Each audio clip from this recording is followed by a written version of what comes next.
Note में लिखना सबसे पहला Kronecker delta i i is equal to, ये बताओ कल आइंस्टीन का समेशन कन्वेंशन पढ़े थे, if dummy suffixes are there then the influence of summation also there।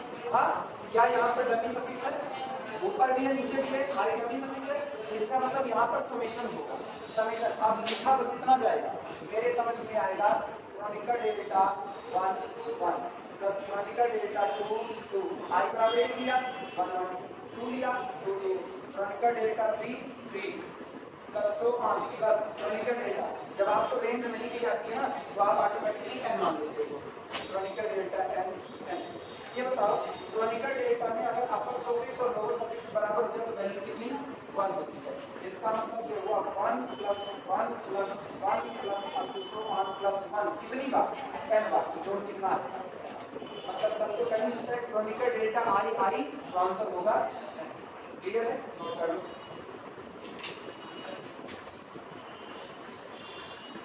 ये केवल और केवल आइंस्टीन का summation convention, if dummy suffixes are there it means summation आता है, अगर डमी सफिक्स है तो समेशन आएगा, और समेशन आएगा तो इसका मतलब ये क्वांटिटी आपस में जुड़ रहे हो।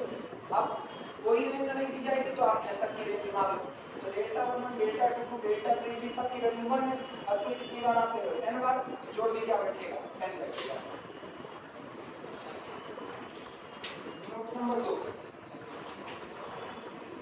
सेकंड नोट है Kronecker delta i j into Kronecker delta j k is equal to Kronecker delta i k. अब इसको प्रूव करें, बस अपने इसमें डिटरमिनेंट वगैरह नहीं पढ़ो, अब हम सीधे चले जाएंगे उसके टेंसर अलजेब्रा की। जब हमको बीच में डिटरमिनेंट की जरूरत पड़ेगी तो हम डिटरमिनेंट की चर्चा करेंगे। क्या सकता है शुरू में छोटा सा जो आपको प्रीलिमिनरी कॉन्सेप्ट चाहिए स्टार्टिंग बस उतना है। इसके बाद मेन जो होगा टेंसर अलजेब्रा, दो पार्ट है, एक पार्ट है टेंसर अलजेब्रा, दूसरा पार्ट है टेंसर कैलकुलस। अलजेब्रा पहले पढ़ेंगे फिर टेंसर कैलकुलस पढ़ेंगे और खत्म हो जाएगा टेंसर। तो कितना आसान है, जब पढ़ने लगे तो पता चलता बहुत नहीं था ये भी। इसके लिए प्रूफ देखना, ये बताओ आइंस्टीन समेशन कन्वेंशन क्या कहता है, एक डमी सफिक्सेस आती है इट मींस समेशन आती है, यही तो ना।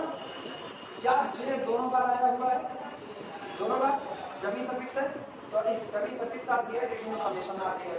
ओपन करके हम इसको लिख रहे हैं Kronecker delta i j into Kronecker delta j k is equal to आई और के मत वेरी कराओ, जे वेरी कराओ, क्योंकि डमी सफिक्स पर ही समेशन रन करता है। जे बराबर 1 लो तो कितना आएगा क्रोनिका डेल्टा आई 1 क्रोनिका डेल्टा 1 के आया ना, फिर अगला प्लस क्रोनिका डेल्टा आई 2 क्रोनिका डेल्टा 2 के प्लस क्रोनिका डेल्टा आई 3 क्रोनिका डेल्टा 3 के आया ना। अब एक बार सोच कर कैसे बताना, आपके पास ना नंबर पड़े हुए कौन कौन से, आई क्रोनिका डेल्टा आई जे क्रोनिका डेल्टा जे आई जे के नंबर ही तो नंबर ही पर मान लो थोड़ी देर के लिए के बराबर कहीं पर 10 रहा होगा, मान लो के बराबर कितना है 10 और आई बराबर कितना है 12, ऐसे हाइपोथेटिकली। तो ये बताओ तुम जे को बढ़ाते जा रहे हो, जे को बढ़ाते जा रहे हो, सबसे पहले जे बराबर 1 किए, जे बराबर 1 तो क्रोनिका डेल्टा 12 बन गया, जे बराबर 2 किए क्रोनिका डेल्टा 12 2, नीचे वाला ऊपर वाले के नजदीक पहुंच रहा है कि नहीं पहुंच रहा है, तो इसका मतलब जे बराबर 1 2 अभी नहीं पहुंचा, 3 नहीं 4 नहीं 5 नहीं 10 नहीं 11 नहीं 12 हो गई, क्रोनिका डेल्टा 12 12 एक बार बराबर हुआ कि नहीं हुआ, और क्रोनिका डेल्टा अपर सफिक्स लोअर सफिक्स बराबर वैल्यू कितनी।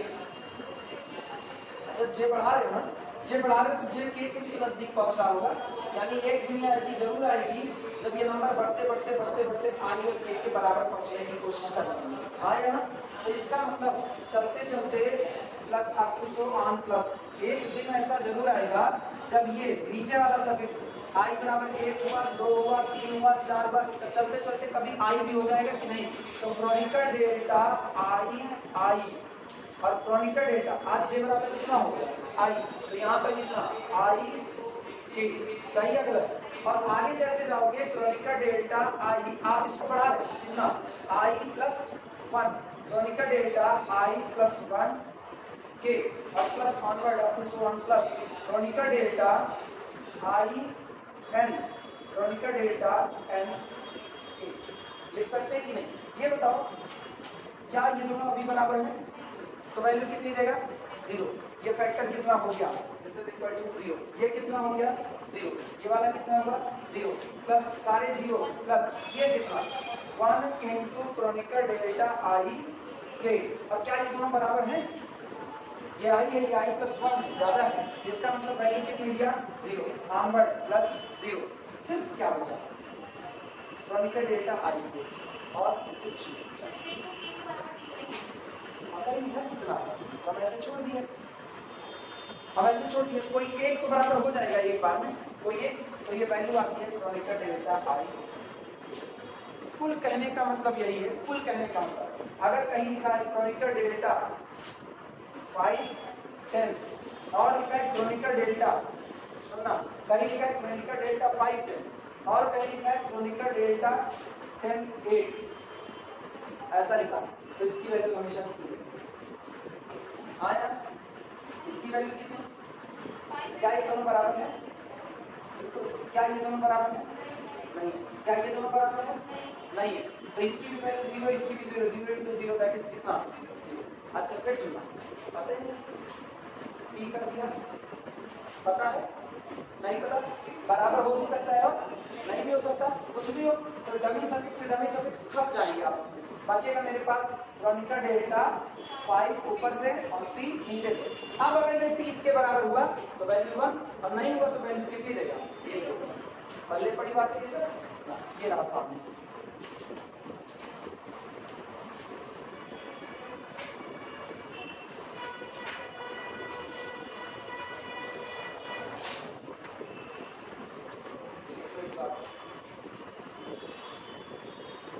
आई ओके जब वैरी करेगा तब तक देखते हैं। आपके पास इतना है, अगर ऊपर और नीचे डमी सफिक्स है तो आपस में बैलेंस होना चाहिए और खत्म हो जाएंगे, केवल 2 रियल सफिक्स आपके बच जाएंगे जो रिपीट नहीं होंगे। तो इनका डेल्टा आई के चल रहा है। तीसरी प्रॉपर्टी लिखना, थर्ड है, अगर कहीं पर लिखा हुआ है Kronecker delta i j into k p q i k then this is equal to, सुनो, अगर Kronecker delta i j into a p q i k लिखा है तो पता करो डमी सफिक्स कहाँ कहाँ है। अपर और नीचे दोनों सफिक्स में दोनों बार मौजूद है, ये डमी है, डमी खप जाएगा मतलब खर्च हो जाएगा और आपके पास बचेगा केवल ए पी क्यू जे। जब जब डमी सफिक्स आएंगे ना, जब जब डमी सफिक्स आएंगे ऊपर नीचे दोनों, तब तक डमी सफिक्स खप रहे होंगे। इसका मतलब आप चाहो तो आप डमी सफिक्स ऊपर नीचे बना भी सकते हो, ये भी होगा। इसका अब तुरंत हो जाएगा, एक ही लाइन प्रूफ देखना।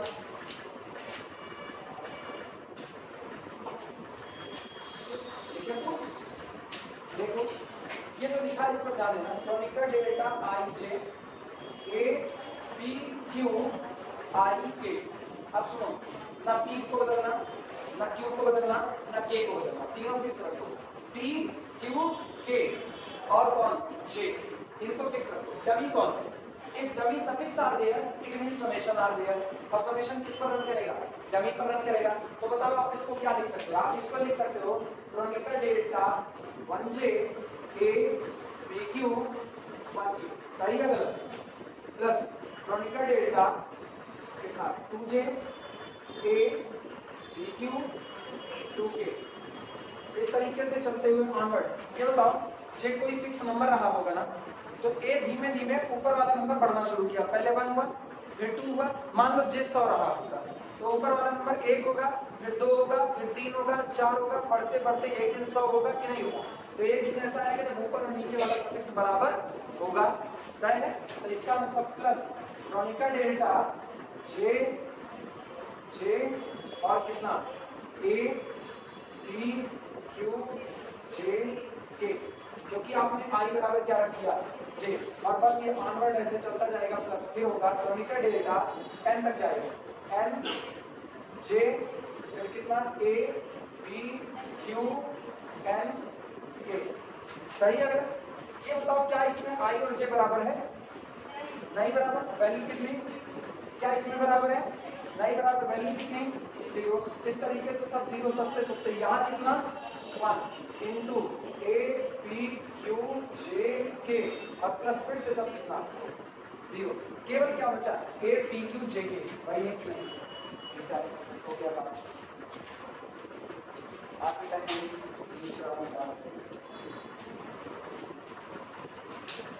This is equal to a p q j Kronecker delta i j a p q i k, हमेशा डमी सब खर्च हो जाएगा हमेशा, अब बचेगा ए पी क्यू जे के।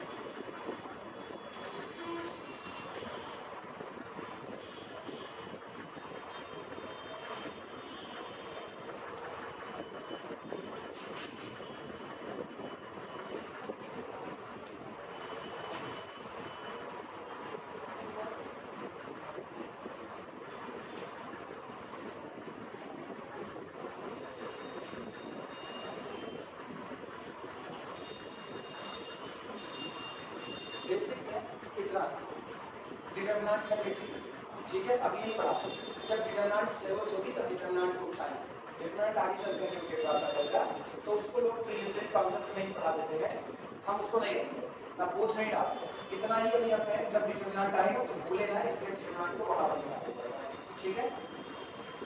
और अब असली चैप्टर स्टार्ट करना टेंसर अलजेब्रा, एक यूनिट लगा टेंसर अलजेब्रा, फिर अगली यूनिट बनेगी टेंसर कैलकुलस, लेकिन पहले टेंसर अलजेब्रा लिख लो।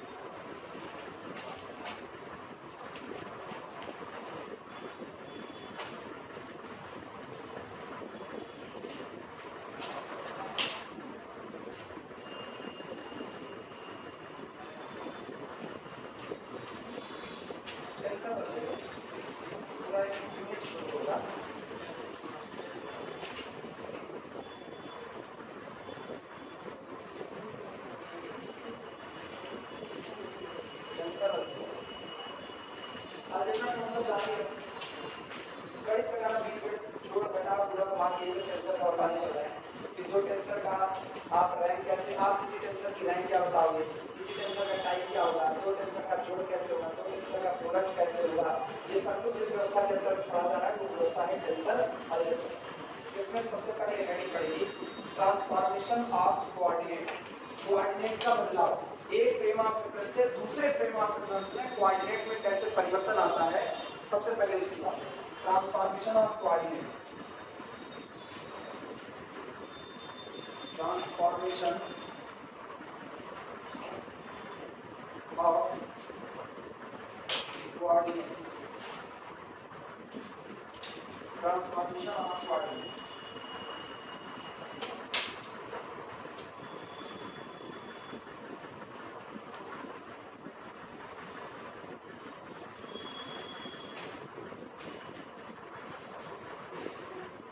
चलिए लिखिए इसके अंदर हम दो फ्रेम ऑफ रेफरेंस मान करके चल रहे हैं, या कह सकते हो ना दो हम स्पेस मान के चल रहे हैं। तो पहला स्पेस मेरे पास कौन है Bn, और अगला स्पेस मेरे पास जो कौन है वो है Bn बार। आप मर्जी आप Bn डैश भी कर सकते हो, जो तुम्हारा बनके वो कर सकते हो, लेकिन दोनों ही कितने डायमेंशन के हैं, n डायमेंशन। ये याद रखना, ये टपल को बताता है कि इसमें जो एलिमेंट आएंगे वो टपल टाइप के आएंगे, लेकिन वो अच्छी बात है कि हम इसी को डायमेंशन भी कह रहे हैं। लेट माना x bar 1 comma x bar 2 comma x bar 3 comma so on x bar n is equal to, हम ये मान रहे हैं, माना जो मेरा पहला सब स्पेस है या पहला वेक्टर स्पेस है या वो भी छोड़ो, मेरा जो पहला n डायमेंशनल स्पेस है उसमें एक पॉइंट है जिसका कोऑर्डिनेट है ये सामने लिखा है x bar 1, x bar 2, x bar 3, x bar n। मतलब आप चाहे बार बार इतनी बड़ी उस वाली को, चाहे आप कोऑर्डिनेट को शॉर्ट करके लिख सकते हो, आप केवल ये लिख सकते हो this is equal to x bar i, बस इतना। और i बता दो कि i greater than r equal to 1 और less than r equal to, तो चाहे आप इतनी बड़ी व्यवस्था लिखो n टपल में और चाहे आप इसको शॉर्ट में लिख दो बॉक्स के अंदर में यानी ब्रैकेट के अंदर में x बार i और i value equal to n। सब समझ जाएंगे आपने क्या लिखा है कोऑर्डिनेट। जब तक ये नहीं लगाएंगे ना तब तक कोऑर्डिनेट नहीं। एक बार तुमने ये लगा दिया ना, अब ये करो, अब एक बार क्लियर हो। हम ये मान लेते माना this is a point, this is coordinate, this is coordinate of a point, coordinate of a point in Vn bar and माना मेरे पहले n डायमेंशनल स्पेस Vn बार में एक पॉइंट है जिसके कोऑर्डिनेट है ये सामने एंड, और इसके साथ हम एक और मान रहे हैं and x1, x2, x3, so on xn is equal to xi short में लिखते हैं again i greater than r equal to 1 less than r equal to n is coordinate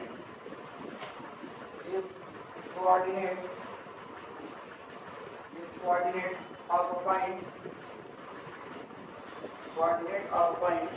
in Vn। दो n डायमेंशनल स्पेस लिया, पहला n dimensional space है Vn बार और दूसरा n dimensional space है Vn। पहले n डायमेंशनल स्पेस Vn बार में एक पॉइंट लेते हैं जिसके कोऑर्डिनेट हमको दिए गए x bar 1, x bar 2, x bar 3, x bar n। Short में लिख दिया ब्रैकेट के अंदर में x bar i greater than r equal to 1 less than r equal to n, मतलब in short i vary from 1 to n। दूसरा जो मेरा डायमेंशन का स्पेस है Vn, उसमें हमने एक पॉइंट मान लिया है, पॉइंट है x1, x2, x3, xn, ये उस पॉइंट के कोऑर्डिनेट है। शॉर्ट में लिख दिया ब्रैकेट के अंदर में xi, क्लियर है ना। अब हम मान रहे हैं कि मानो दोनों कोऑर्डिनेट सिस्टम में ये दोनों पॉइंट आपस में रिलेटेड, ट्रांसफॉर्मेशन में बदलाव, ये मतलब कोई चीज एक चीज दूसरे में बदलना चाहती है बिना रिलेट हुए बदल जाएगी, रिलेट तो होना पड़ेगा। और जाहिर सी बात है जब आप एक क्वांटिटी को दूसरे क्वांटिटी से रिलेट कर रहे हो तो आप एक रूल डिफाइन करोगे, कोई तो रूल होगा। जैसे कह दिया जाए ना fz is equal to z1 plus या z1 स्क्वायर या f of x is equal to x square, rule आ गया कि नहीं आ गया। आप अंदर में जो भी इनपुट डालोगे बाहर उसका क्या लिखिएगा, स्क्वायर लिखिएगा। तो एक फ्रेम ऑफ रेफरेंस से दूसरे फ्रेम ऑफ रेफरेंस में एक परिवर्तन का एक नियम हमको मिल गया f ऑफ x बराबर कितना x स्क्वायर। वैसे ही जब आप दो n डायमेंशनल का सब स्पेस उठा रहे हो, पहला Vn और दूसरा Vn बार, तो आप क्या करो, आप दोनों के बीच में एक मैपिंग को डिफाइन करोगे या एक रूल डिफाइन करोगे कि भैया आज तुम यहाँ हो, लेकिन जब तुम दूसरे वाले सिस्टम में जाओगे तो तुम ये नहीं बल्कि तुम इस रूल के हिसाब से जाओगे। जब तक अपने घर में हो तब तक कोई दिक्कत नहीं, अपने घर में अपने रूल के हिसाब से। लेकिन तुम्हारा घर एक स्पेस हो गया और कोचिंग दूसरा स्पेस होगा, जब तुम घर से कोचिंग की तरफ आओगे कुछ तो ला लगेगा, या क्या लगेगा कि आप घर से कोचिंग की तरफ आ रहे हो, इसका मतलब जो भी है तो आपका घर पर था वो कोचिंग में भी है नहीं होगा। मान लो तुम अपने घर पर बैठो ठाका मार करके हंसते बिना मतलब किसी बात खूब जोर से हंसी आती है, क्या कोचिंग में भी पढ़ने आओ या कॉलेज में पढ़ने जाओ तो तुम उतनी ही जोर से चलती हुई क्लास कर सके, पॉसिबल नहीं, खतरा बरकरार है। अपने घर में हो, कोई बात पसंद आ गई, कोई टीवी सीरियल चल रहा है, कई लोगों की आदत होती है कोई भी टीवी सीरियल चल रहा है और एक गजब करना चालू किए। और कॉलेज में चले गए, कॉलेज में सर इधर पढ़ा रहे हैं, तुमको पसंद आ गया कि बहुत अच्छा काम है, गजब सोचिए और गजब सोचिए, ये तो नहीं कह सकते ना। रूल बदले, रूल ये बदले ना कि आपका वहाँ का बिहेव कुछ और है लेकिन कॉलेज में आपका बिहेव बदल चुका है। ये जो रूल आपने डिफाइन किया ना, ये आपके दो सिस्टम को क्या कर रहा है, कनेक्ट कर रहा है। यही हाल यहाँ है, एक पॉइंट हमने Vn का लिया, Vn बार का, और दूसरा पॉइंट किसका लिया, Vn का। अब हम कह रहे हैं ये पॉइंट इसमें कन्वर्ट होगा, ये पॉइंट इसमें कन्वर्ट होगा, लेकिन कुछ नियम से कन्वर्ट होगा। वो नियम हम जनरली लिखेंगे। सपोज माना, सपोज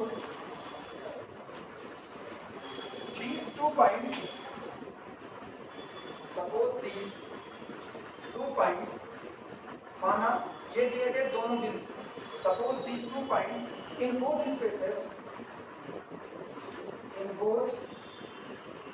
स्पेसेस are related, माना दोनों स्पेस के दिए गए दोनों पॉइंट आपस में रिलेट है, are related by n equations,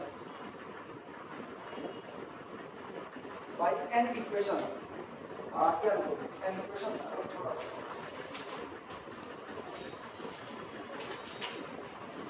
are related by n real value and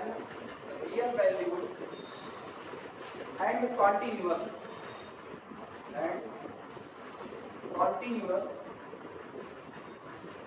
functions.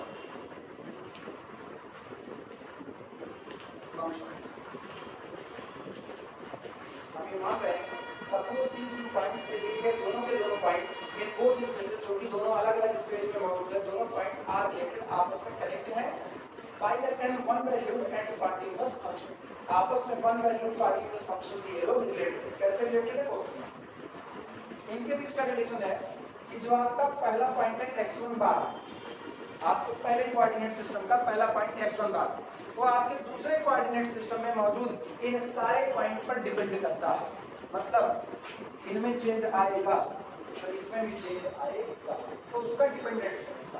This is equal to x1 bar is equal to x1 bar is function of x1 x2 x3 इस तरीके से चलते हुए सो on xn, मतलब x1 बार इस relation से connect है इन लोगों से, क्लियर हो। इसी तरीके से हम मान रहे हैं कि माना x बार 2 भी कनेक्ट है इन लोगों से जिस रिलेशन के द्वारा हुआ है x bar 2 is a function of x1 x2 x3 so on xn। Relation कुछ भी हो, हमसे कोई मतलब नहीं, जनरल रिलेशन, अपने को रिलेशन तो दिया नहीं गया। मान लो वहां से यहाँ आ रहे साइन के फॉर्म में, वहां से यहाँ आ रहे कॉस के फॉर्म में, वहां से यहाँ आ रहे किसी और के फॉर्म में, उधर डेंसिटी है, उधर कैसा डेंसिटी है, इधर कन्वर्ट करें डेंसिटी में थोड़ा बदलाव आ जाए, जैसा भी रिलेशन हो अपने से कोई फर्क नहीं, बस हाँ आपस में कनेक्टेड है, तो जिस रिलेशन से कनेक्टेड है सिंबॉलिकली उसको कुछ तो लिखना पड़ेगा, ये ऐसा किया लिखते नहीं थे y is a function of, बस वही हाल अब सो ऑन इस तरीके से चलते हुए। लास्ट वाला कौन सा पॉइंट है, लास्ट वाला है x bar n is equal to x bar n of x1 x2 x3 so on xn।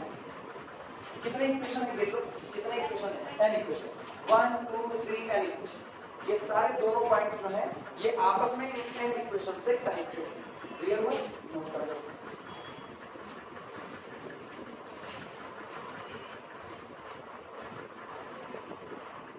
या तो आप इस तरह के इक्वेशंस ना बता करके इन सारे इक्वेशंस को एक ही बार में बता सकते, एक ही बार बात खत्म हो जाएगी भाई, इनको बताते कैसे।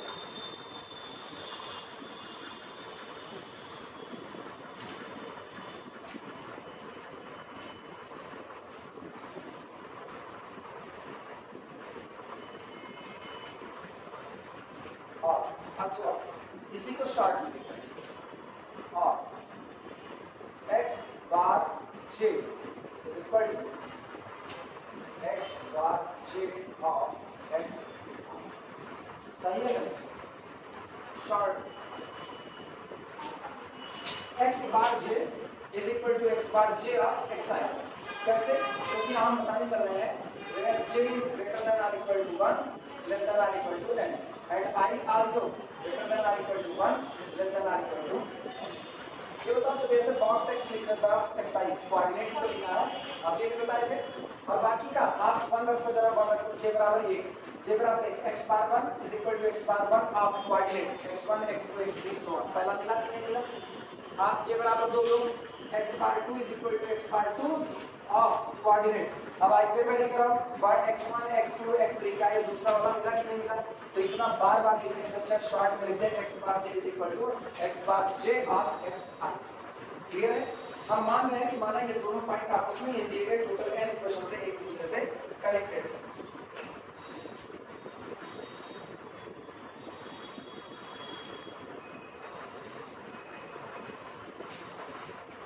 अब हम वेरिएशन निकालें, बदलाव। पहले पॉइंट एक्स बार आई में होने वाला है, सबको पता है वेरिएशन मापा जाता है डिफरेंशिएशन के आया ना। तो x1 बार में होने वाला बदलाव होगा x1 बार में, वो होगा d of x1 bar. Variation कैसे नापते हैं? तो x1 बार में होने वाला बदलाव dx बार 1 आया ना। लेकिन ये बताओ x1 किस पर डिपेंड है, सॉरी x बार 1 किस पर डिपेंड है, x1 पर, x2 पर, x3 पर और किस पर, xn पर। तो जब आप इसका वेरिएशन नापने जा रहे हो कि भैया तुम्हारे अंदर बदलाव आ रहा है, तो कहेगा हमारे अंदर का बदलाव x1 की वजह से भी है, x2 की वजह से भी है, x3 की वजह से भी है और xn की भी वजह से। जैसे एग्जांपल के तौर पर तुम सारे लोग हो और अपने यहाँ पर फिजिक्स केमिस्ट्री मैथ तीनों चलता है। भाई शुरुआत में जो भी आज थर्ड ईयर में, शुरू तो फर्स्ट ईयर में थे ना, फर्स्ट ईयर में थे तो 3 सब्जेक्ट थे, फिजिक्स केमिस्ट्री और मैथ। तो तुम्हारे अंदर जो भी बदलाव आ रहा था तुम लोग अपने आप को सिंगल एक लोग मानो, जैसे ये मान लो x बार 1 ये x बार 2 है, ये x बार 3 है, वो x बार 5 है, वो x बार 6 है, इस तरीके से। तो x बार 1 जो होगा, x बार 1 एक पॉइंट वो 3 लोगों पर डिपेंड कर रहा है, हम पर, शशांक पर और विपिन पर। तो x bar 1 is dependent on the x1, x2, x3। तुम अलग फ्रेम ऑफ रेफरेंस में, हम अलग, तुम स्टूडेंट के फ्रेम ऑफ रेफरेंस में, हम टीचर के फ्रेम ऑफ रेफरेंस, अंतर आया। तो इसका मतलब लेकिन फिर भी हम लोग आपस में कनेक्टेड हैं, कितने रिलेशन से, 3 रिलेशन, फिजिक्स केमिस्ट्री मैथ, यही अपना रिलेशन। तुम फिजिक्स पढ़ते हो तो फिर पढ़ाएंगे, केमिस्ट्री पढ़ते हो शशांक पढ़ाएंगे, मैथ पढ़ते हो तो कुछ हम पढ़ाएंगे, बस पढ़ाई तो आएगी ना। तो इस तरीके से अब आप मुझसे कनेक्टेड हो। लेकिन जितने लोग मौजूद हो, हर कोई 3 लोगों का फंक्शन है कि नहीं, x1 bar depend on the x1, x2 and x3। तो तुम्हारे अंदर जो बदलाव नापा जाएगा वो किसकी वजह से होगा, तीनों कंपोनेंट की वजह से होगा। किसी क्वांटिटी में बदलाव आता है ना तो उसका हर कंपोनेंट जिम्मेदार हो जाता है। अगर किसी क्वांटिटी में बदलाव आ रहा है तो कंपोनेंट आपके जिम्मेदार होंगे। और रियल लाइफ में भी यही सिचुएशन बनती है, किसी जा करके झगड़ा करो ना तो कहेंगे तुम्हारी परवरिश ऐसे करेगी, मतलब हमको नहीं देख रहा कि एलिमेंट गड़बड़ है, वो सीधे कंपोनेंट पे आ रहा है।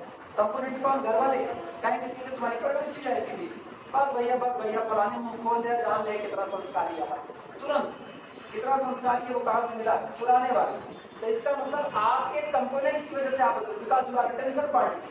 फ्रेम ऑफ रेफरेंस का आप बदतमीज हो, आप बदतमीज रहो। फ्रेम ऑफ रेफरेंस का आपके ऊपर कोई प्रभाव नहीं पड़ेगा जब तक आपका कंपोनेंट ना बदल दिया जाए। एक बदतमीज आदमी है, बदतमीज आदमी सबसे लड़ रहा है, किसी फ्रेम ऑफ रेफरेंस में जाएगा लड़ाका है ये, लोग उसको कूट रहे हैं, उसके ऊपर कमेंट फर्क नहीं पड़ रहा, बदतमीज है। लोग कहेंगे एक काम करो, इसके घर वालों कूटा, तो घर वालों कूटाओगे तो घर वाले उसको कहेंगे कंपोनेंट बदल गए, कंपोनेंट के आपकी का तो कहना घर पे देखकर कह देते, तो थोड़ा सा नौतम रहेगा, क्योंकि बदतमीज आदमी है, पैसा उसको चाहिए, बदतमीज आदमी को चाहिए। तो इसका मतलब सेंसर जो होता है वो कंपोनेंट की वजह से बदल रहा है, फ्रेम ऑफ रेफरेंस का उस पर कोई खास प्रभाव नहीं आ रहा, कोई प्रभाव नहीं। इसी तरीके से x बार 1 इन लोगों पर डिपेंड करा है। तो जब आप x बार 1 का वेरिएशन नापने जाओगे तो सारा वेरिएशन इन लोगों की वजह से आएगा कि नहीं आएगा। चलो शुरुआत करते हैं।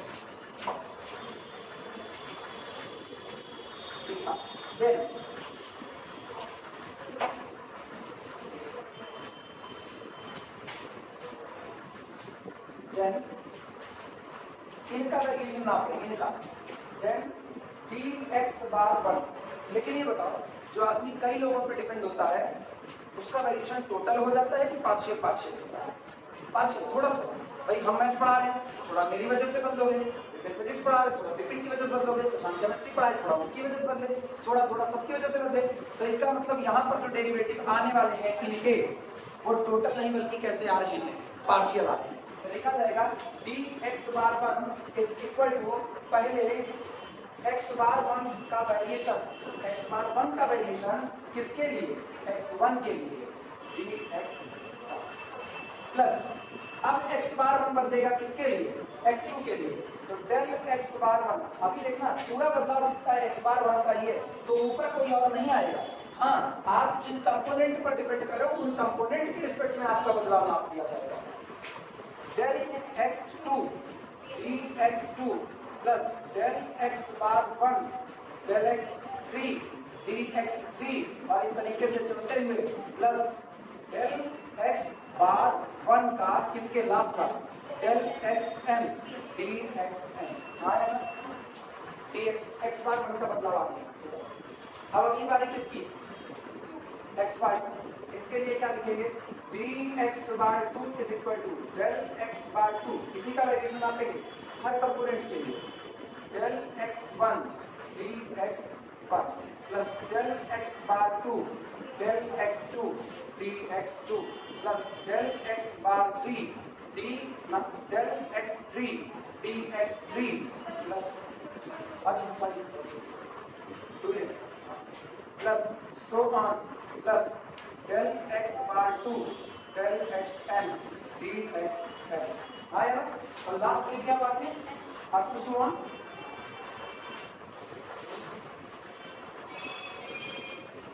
so dx bar n is equal to del x bar n del x1 dx1 plus del x bar 2 del x bar n del x2 dx2 plus del x bar n del x3 dx3 plus up to so on plus del x bar n del x n dx n equation तैयार।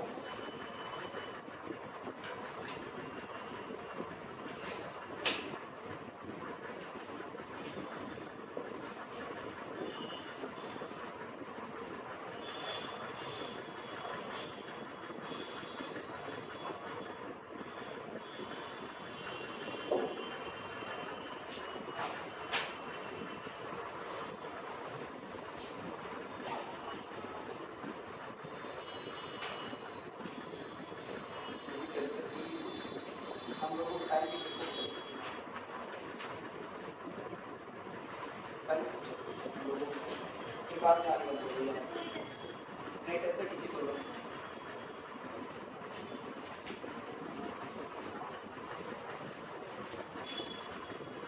हो जाएगा ये बात।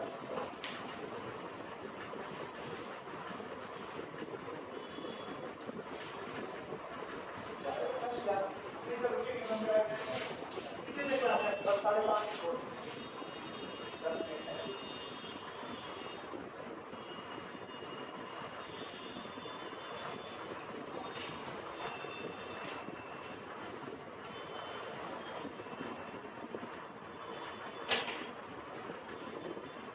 ये जो आ रहा है ना, इसको बोलते हैं टेंसर लॉ ऑफ ट्रांसफॉर्मेशन, बदलाव का नियम है। टेंसर में एक फ्रेम ऑफ रेफरेंस से दूसरे फ्रेम ऑफ रेफरेंस में आप में जो बदलाव हो रहा है, ये बदलाव ही तो नाप रहे हो, ये सब बदलाव ही तो नाप रहे हो। तो ये होता है ट्रांसफॉर्मेशन लॉ ऑफ टेंसर, इसी को कहा जाता है। If two quantities are related with the n equations, then these n equations are known as the transformation law of transformation of tensor.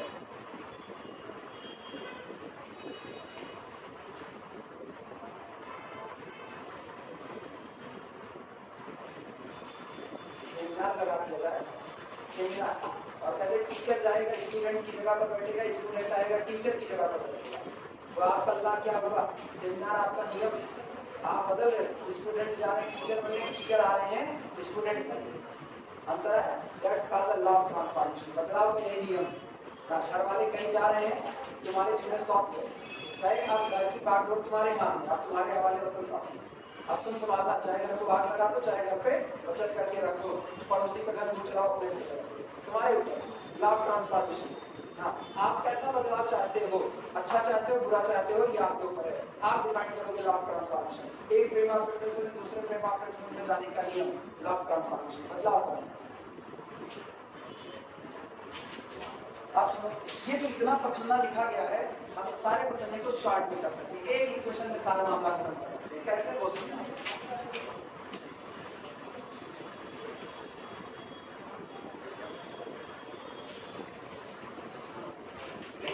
These equations can be written as, ये सारे समीकरण लिखे जा सकते हैं। These equations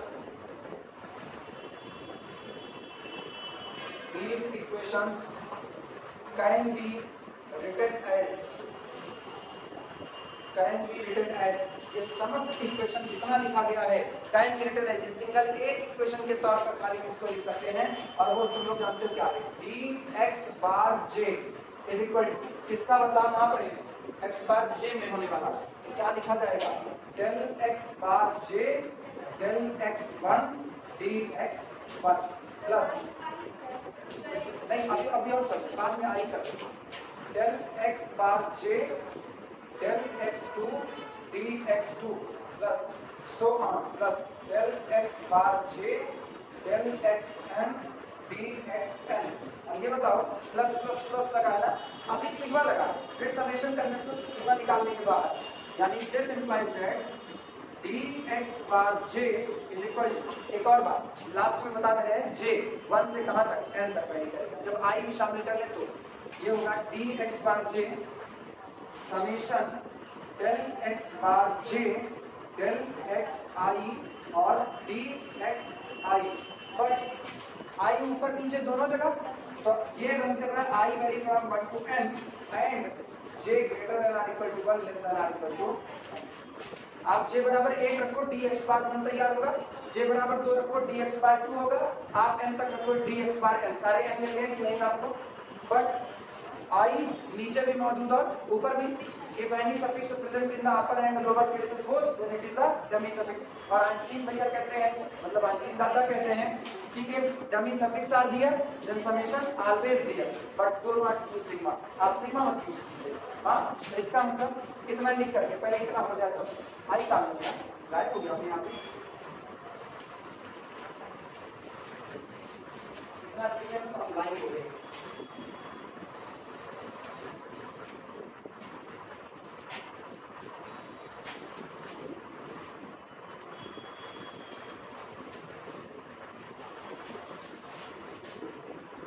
By summation convention, by summation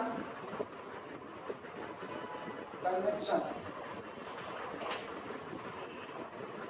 by summation convention, dx bar j is equal to del x bar j del xi dxi। ठीक, अब j के लिए बता देना क्योंकि j तो डमी है नहीं, j is greater than or equal to 1 less than or equal to 1। क्या ये बात लिखना जरूरी है मेरे लिए, by summation convention if dummy suffix are there then influence of summation also here, ये नहीं क्यों चल जाएगा, याद रहेगा, ये तो लिख दिया समेशन कन्वेंशन जोड़ के विचारधारा। ये जितने इक्वेशन आपके पास आए ना, जितने हैं इन्हीं इक्वेशंस को कहा जाता है दैट्स कॉल्ड लॉ और ट्रांसफॉर्मेशन ऑफ टेंसर। लिखना these equations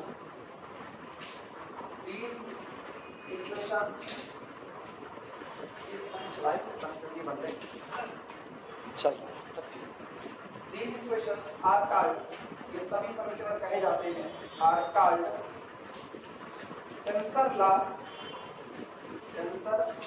law of transformation, tensor law of transformation between two spaces, between two spaces in n dimensional, between two spaces in n dimensional।